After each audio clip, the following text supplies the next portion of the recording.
So, this is the Commonwealth's graves in Ypres, Belgium. This is where my grandfather fought. I'm not too sure which battle, and thankfully my grandfather did come home.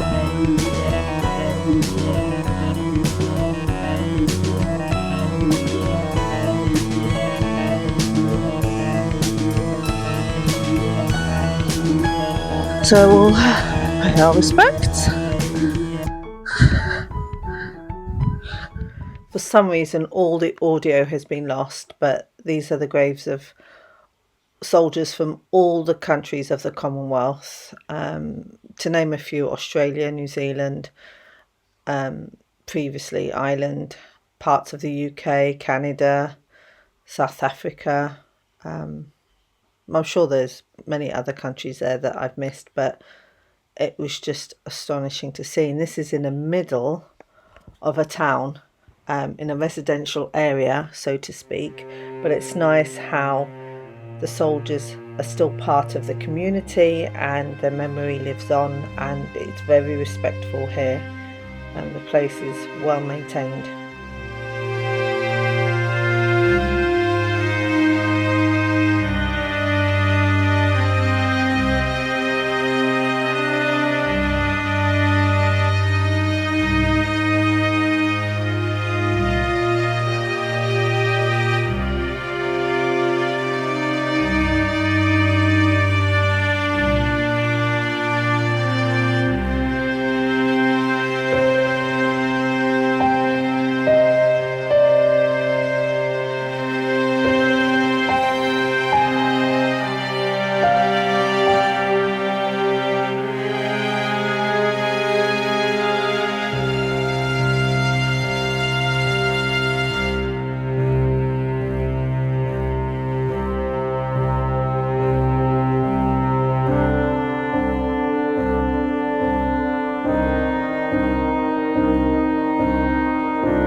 British officer of the Great War. Don't know any more about this gentleman.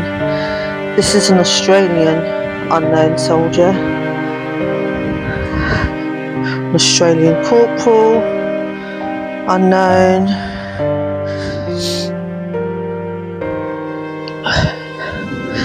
Again, Cameron Highlanders, Australian. Wow.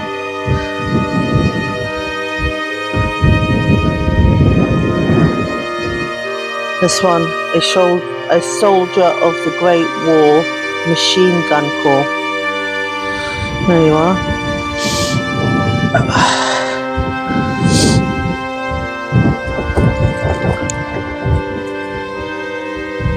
So as I said before, it's just so sad being here, and I think it's just time to go. We're going to go and visit now the Yorkshire dugout, which is a representation of a real trench and what it was like. As I was leaving, I just saw this photo from afar, from a distance. So this is A. Stanley. His family have obviously visited, been identified. Some have been identified using DNA. I can't quite make out which regiment, so I'll have to look back on the footage. All I can see is that he was a gunner. It's very windy. So we've arrived. It's actually on maps. It's called Yorkshire Trench and Dugout. It's in the middle of an industrial estate. And this is it. So we'll have a look round and then we'll actually go into dugout. There's another British car parked outside. It's limited parking. So the lowering of the groundwater table and exposure to air have caused most of the original oak to rot away. But there's information about the dugout. And in the Flanders Field Museum and the Friends of the Museum, they're raising funds to maintain further restoration of this site. But this is what they found, thanks to the West Yorkshire Division. Let's go and have a look round.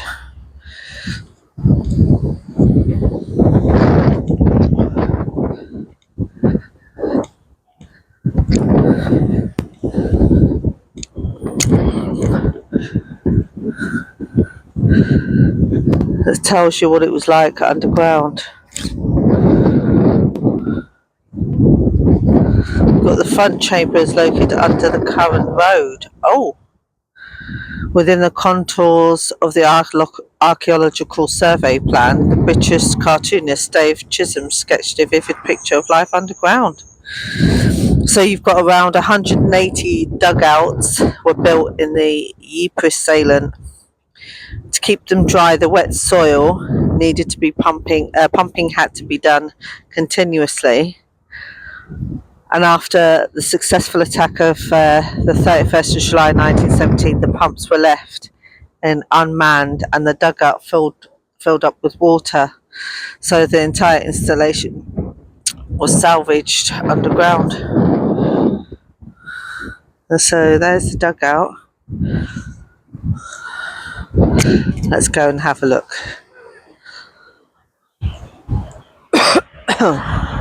Oh, these little plaques tell you what's underneath. That's a bunk room underneath.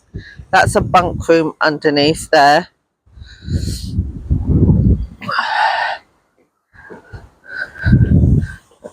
So it tells you exactly what's underneath. You can see the layout.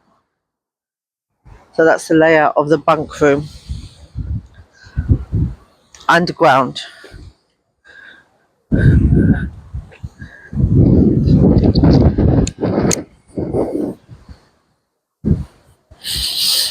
So let's start our tour. Ooh. So this would have been a storage room area here.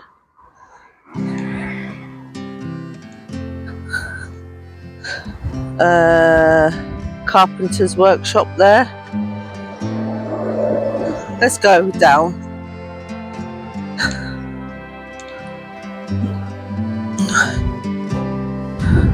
Tells you information about the Great War and how it's been preserved and what they found. So this is the sketch that we were referring to earlier. I'm going to go down and have a look. So this is the trenches. They would flood because of the clay layer.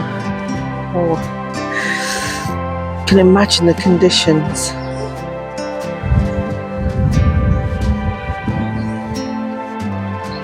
Let's have a look at this. Oh, that's a school.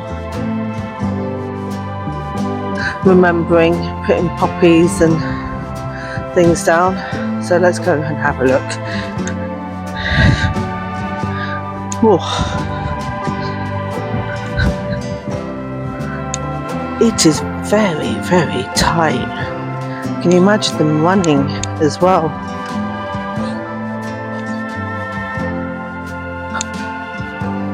Wow. Oh, yeah, it's flooded, so you can't actually go down.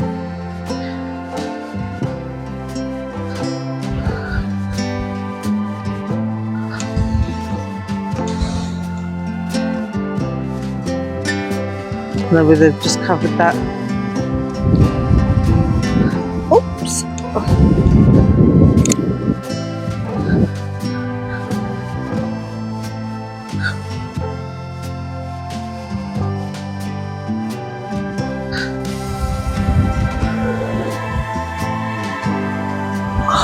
And imagine it's the same, and I'm not going in there.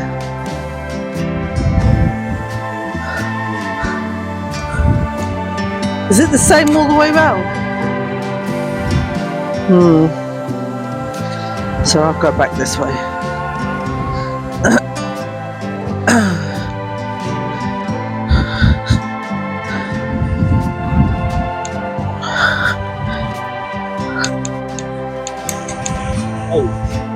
Huh? Where? My son's showing me something. Oh, I see. I didn't miss that. For snipers. Wow. Well.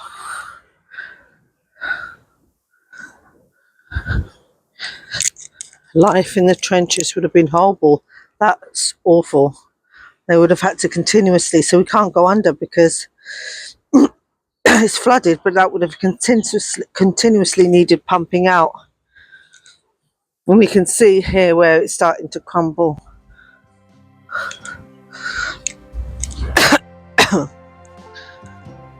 It's great that they've got this. Serves as a realistic reminder of what they had to go through. I'm just going to go, because I didn't get to the other side.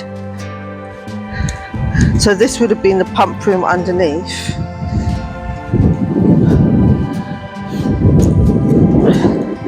That's that spy hole for the shooter. Okay, so this is the bit that I got to. I couldn't jump back up to carry on the trenches.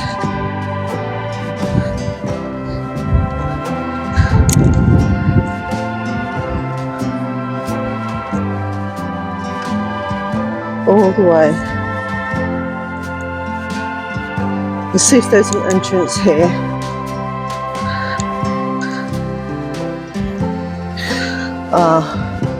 I think we can go in that way, but it's all flooded. Let's try this way. Oh!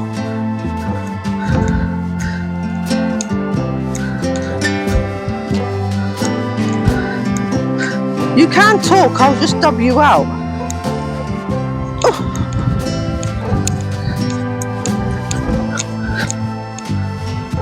You'd have to be physically fit to be running around.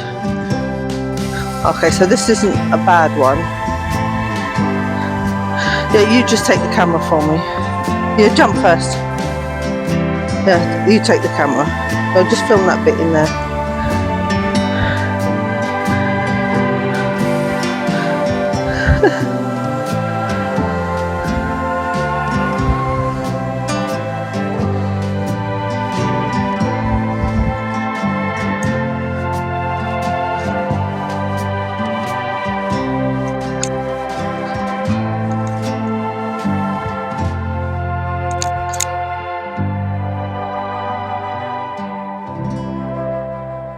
We're just literally walking down to the gate. There's that house, and there's a little key. That's quite old-fashioned. It's under restoration at the minute. So we've just parked up the road. There's plenty of parking spaces. As long as you don't park on the curb, you're fine. We're going to go into town, have something to eat, and then I think we'll just see how we feel. We might make our way to Tangkot, the big cemetery.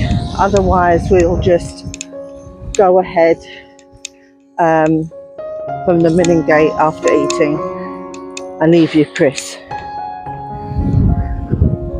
Under restoration, so we can't see much.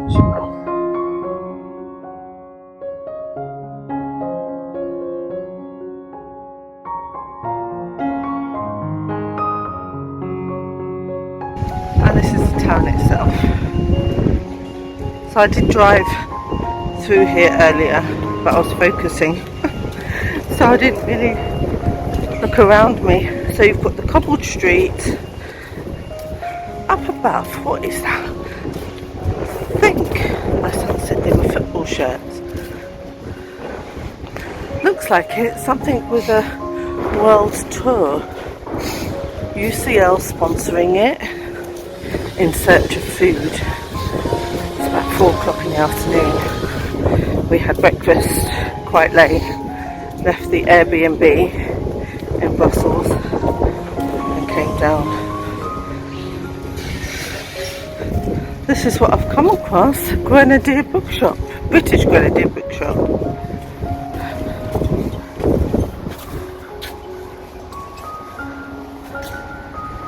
They do tours. Do you want to go in? So let's have a look. Don't say no photography. Take one of them, definitely. My other son. Hello. Those are World War II bullets.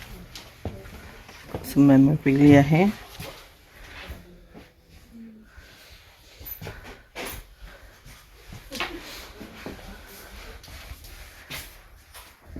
They've got some medals.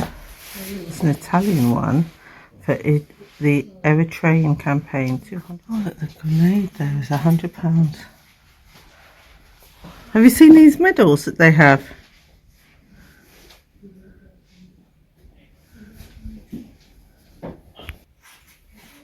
Apparently I'm too loud. These are the German ones.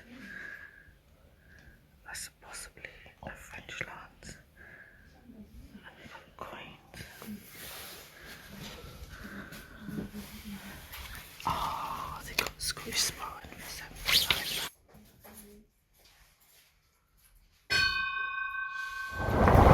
As I dashed the camera out, the bell stopped ringing.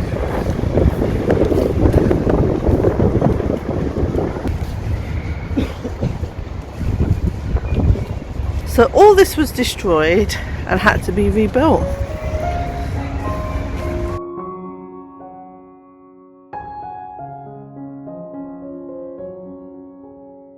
Oh, they're missing their heads, I suppose, because it was so badly damaged during the war.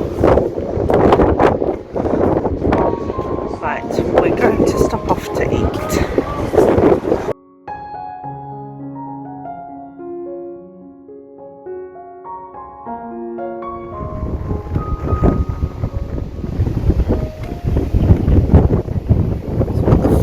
Belgian flag and the really small crosses. Not quite sure what this place is. It is obviously a war grave, but I'm not sure what the name of it is. What's the name? St. Charles de... St. Charles de... something. I'll have to look it up.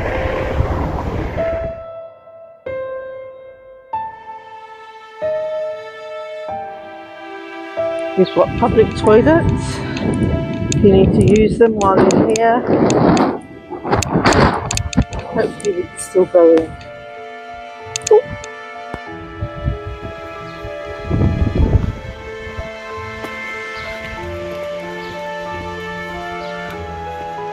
In the memory of 11,000 all ranks of the Sherwood Foresters.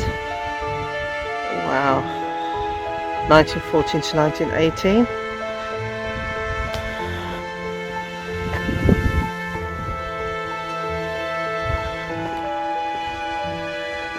The Bedfordshire Regiment. Passchendaele Museum. Well, it's after 6 because we spent so long in Ypres. We needed to have something to eat.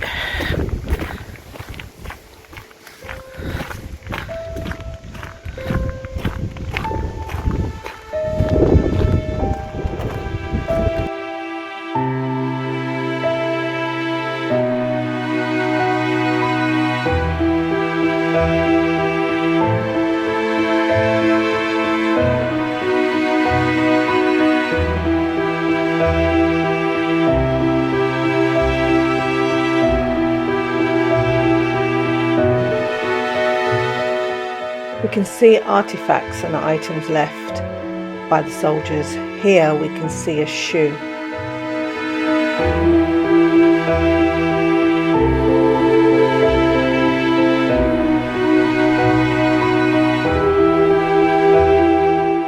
It was so sad to see the photos of the soldiers displayed.